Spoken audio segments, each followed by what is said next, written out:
Go.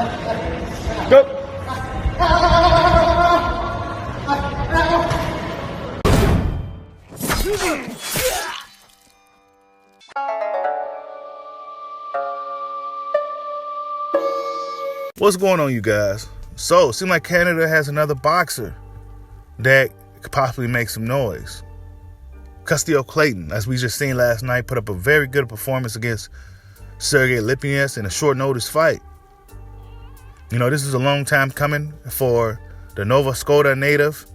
You know, he's been waiting to make his American debut for the longest time, and now it finally came, and he made a really good account of himself.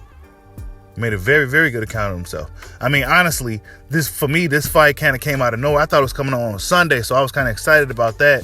But it came on yesterday, so I'm like, oh, shit, damn, this fight came on today? So it was too much going on yesterday.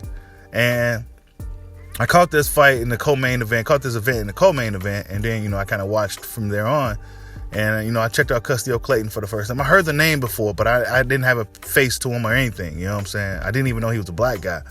And when I seen him fight, I'm very impressed, man. Really, really, really good jab. Really strong jab. Like, he seemed to be strong. Like, when he was hitting Sergey Lipnets, you could tell Lipnets was feeling that shit. And he even said after the fight, the dude is strong. He's strong. He's fast and he's strong. He is hard. You know what I'm saying? So Lipnets was probably surprised. Lipnets is just a tough dude, though. He's a tough dude. I think Custio Clayton probably would have got anybody else up out of there, honestly. With some of those shots he was landing.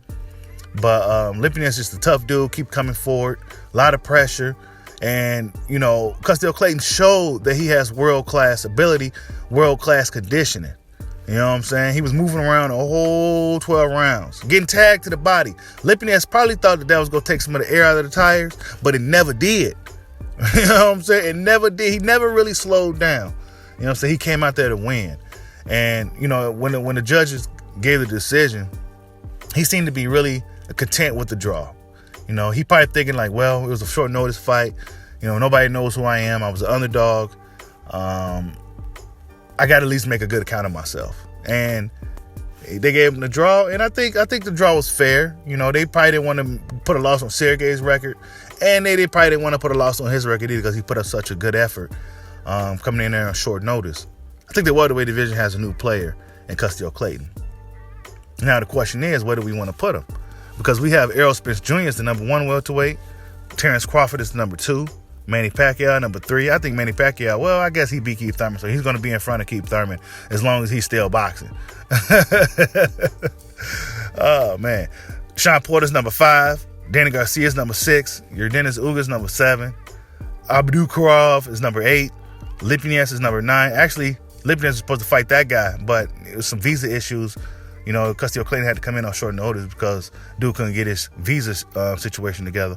And then Mikey Garcia is number 10, who I think shouldn't even be in the top 10 welterweights right now. He's not really even welterweight, and what has he really done at welterweight? You know what I'm saying? At least going up to this Custio Clayton fight, Lipnets had 3 wins in a row at welterweight. 2 of them was by knockout. What has Mikey Garcia done besides beat Jesse Vargas in a fight where when last time we seen Jesse at one? Well, Jesse was fighting at 154 last, right? So, yeah, Mikey kind of pulled him down, got the bag. You know what I'm saying? So, I don't really think too much of Mikey these days. You know what I'm saying? Mike Garcia, he's just that guy that's on the outside. He does all this trash talking to all these guys. You know what I'm saying? He talks all this shit, but then he don't want to fight nobody. And then he wants to go ahead and get the big bag for fighting. He just kind of trying to do the Mayweather thing without really even putting in any real work. You know what I'm saying? Honestly, I don't really think much of Mikey these days. And I used to be a big fan. But I think Custio Clayton need to bump him. Honestly, in my opinion, Custio Clayton should be in the top 10 of the welterweights. I wouldn't be mad if he was on the outside, like a number 11, but I think he should be in the top 10. Now, what's next for him is the question. You know, a lot of these Canadian fighters, we haven't seen too many of them guys lately. You know what I'm saying? If we do see them, they seem to be older guys. Custio Clayton is 33 years old. You know what I'm saying? Who else? Donna Steven was an older guy.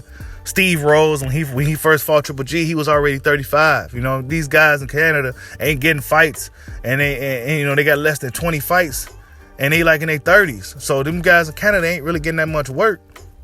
And hopefully, Custio Clayton could get some work with the time he has left. He seemed like a really strong fighter.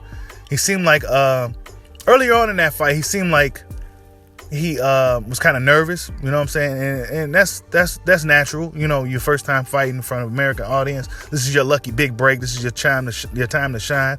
So he seemed to be kind of nervous and we're letting his hands go and, you know, just, you know, weary of Lipnets' power. But as the fight went on, he really turned it up.